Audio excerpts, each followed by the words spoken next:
నాన్న మీరేంటి సడన్ గా? చిన్న సర్ప్రైజ్. మీరేనా అమ్మ కూడా వచ్చిందా? నువ్వెలా బిజీ, నువ్వు అమ్మ కూడా అలానే బిజీ కదా. హౌస్ వైఫ్స్ ఆల్వేస్ బిజీ కదా. నాన్న చెప్పండి నాన్న, నిజం చెప్పండి, అమ్మ వచ్చిందా రాలేదా? నేను ఒక్కడనే వచ్చానమ్మా.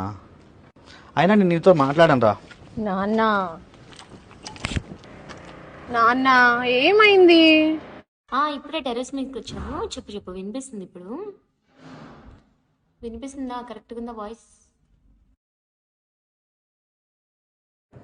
లేకపోతే ఏంటమ్మా, పొద్దున్న నీతో మాట్లాడదానికి ఫోన్ చేస్తే పిల్లల్ని స్కూల్కి పంపించే టైం అయింది, మళ్ళీ చేస్తా అన్నాను. మధ్యాహ్నం లంచ్ టైంలో ఫోన్ చేస్తే ఆయన లంచ్కి వచ్చే టైం అయింది, మళ్ళీ మాట్లాడతా అన్నాను. సరే ఈవినింగ్ ఫోన్ చేస్తే పిల్లలు ఇప్పుడే స్కూల్ నుంచి వచ్చారు, వాళ్ళకి ఏమైనా స్నాక్స్ పెట్టేసి చేస్తానా అన్నాను. మరి నైట్ అలసిపోయాను నాన్న, రేపు మాట్లాడతా అన్నా, అంతే కదా. దానికే ఇంత కోపమా మీకు? పోనీ చేసావా? అయ్యో నాన్న, చేద్దామని అనుకున్నాను, కుదరలేదు నాన్న. మేము ఫోన్ చేసినా కూడా మాట్లాడేంత కుదరని పని ఏముందమ్మా? ఏదో ఒక పని సరిపోయిద్ది కదా నాన్న. అబ్బా నాన్న, రేపటి నుంచి అలారం పెట్టుకుని మరీ కాల్ చేస్తాను, సరేనా? కోపం తగ్గిందా? ఇంతకీ అమ్మ ఎందుకు రాలేదు? నాకేమైనా పంపించిందా? ప్రతిసారి వచ్చినప్పుడు నాకేమైనా తీసుకొస్తారు కదా, అలానే ఏమైనా తీసుకొచ్చారా మరి తినడానికి? ఏంటో నాన్న, రోజు కాల్ చేద్దాం అనుకుంటాను, అస్సలు కుదరదు. ఏదో ఒక పని సరిపోయింది. పిల్లలకు కుదిరితే ఈయన కుదరదు, ఈయన కుదిరితే పిల్లలకు కుదరదు. ఇద్దరికి సెలవు ఇచ్చారు అంటే బయటకు వెళ్దామని పిల్లలు ఒకటే గోల, అలానే సరిపోతుంది ఇంకా.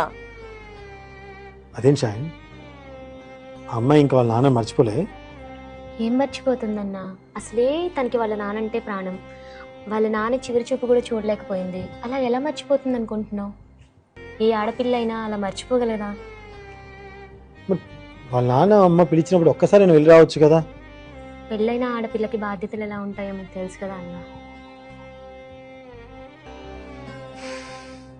మీరంటే నాకు ఎంత ప్రేమో తెలుసు కదా నాన్న మీకు. ఎందుకు నాన్న మీరే అడిగితే నేను ఎలా ఉంటాను నాన్న? ప్లీజ్ నాన్న, అమ్మని కూడా తీసుకురండి నాన్న.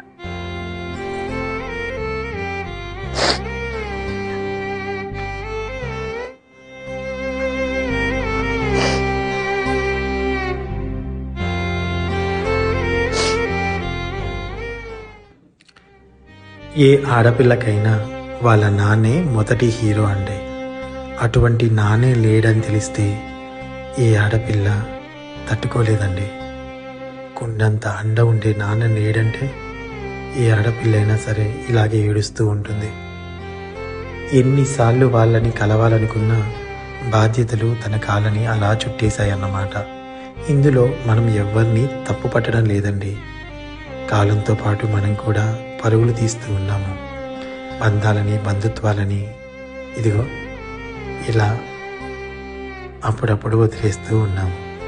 ఒక్కటి మాత్రం నిజమండి, గడిచిపోయిన కాలం తిరిగి రాదు. కాబట్టి ఉన్న ప్రతి క్షణాన్ని మనం అందరికీ పంచేలా ఉండాలి. అందులో మీరు కూడా ఆనందంగా ఉండాలి. నమస్తే.